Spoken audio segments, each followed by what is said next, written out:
everybody. It is Ian Katanak, aka the Writing Renegade from ConsciousWritersTribe.com, and publishing is practice.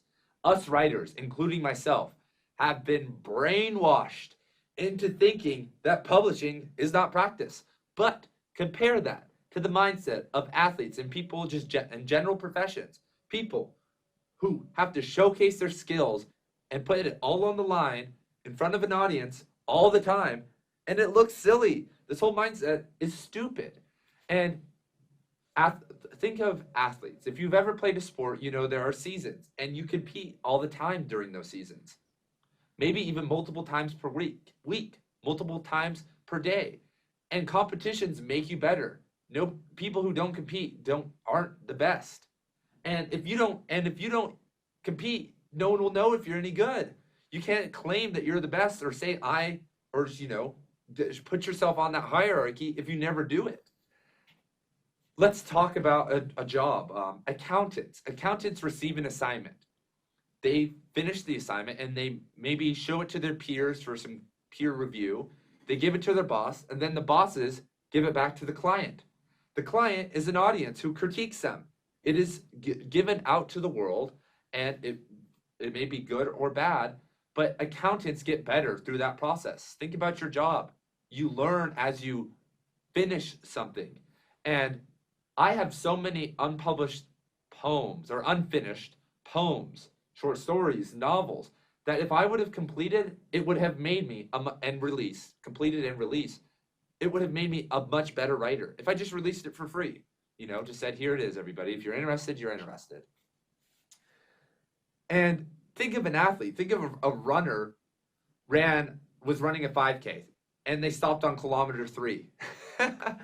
And then they said, I'm really good though. I'm good at 5Ks. I'm really good at doing 5Ks. I'm training for 5Ks. But you're like, wait, you don't know how the last 2K feel. You don't know how the last 2 kilometers feel. It's so silly. And a lot of this mindset is ingrained in us through the university and public education system.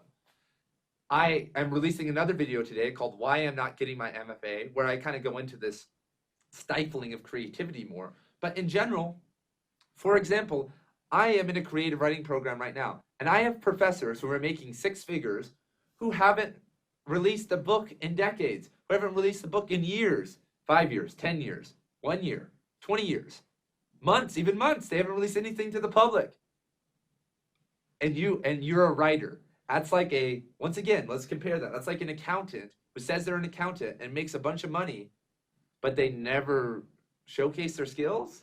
They say, look what I did 5 years ago. No, that doesn't make you better.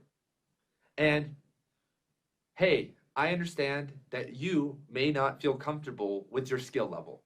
I am not the best writer in the world. I am no James Joyce. You maybe aren't either, but releasing something for free on your website or on a blog can do no harm. People may critique it, but fuck the critics. We'll talk about that in a minute too. But some people may like it. You may get some encouragement. You are going to finish something and release it to the world, and that algorithm is going to be identified by the universe and conscious minds. That's pretty cool, right? And it can do no harm. But we think we build up this, we put armor on ourselves. Writers think with our left brains, because in the university system we say, if you self-publish or if you put something out into the world, it's going to follow you forever. But that's only in the academic world. We're still thinking in terms of careers and jobs, not in terms of changing the world through our art with conscious material that is cutting edge, which is avant-garde, right? And the university is not the place for that. One of the negatives of the self-publishing movement is that a lot of people, through good marketing, have swindled people into buying things that don't live up to its value. Things that should have been published for free, people have paid $10 for. So there's a negative connotation has been put around self-publishing. But as a writer, if you are going to call yourself a writer, writing is not like gymnastics where you get worse as you get older.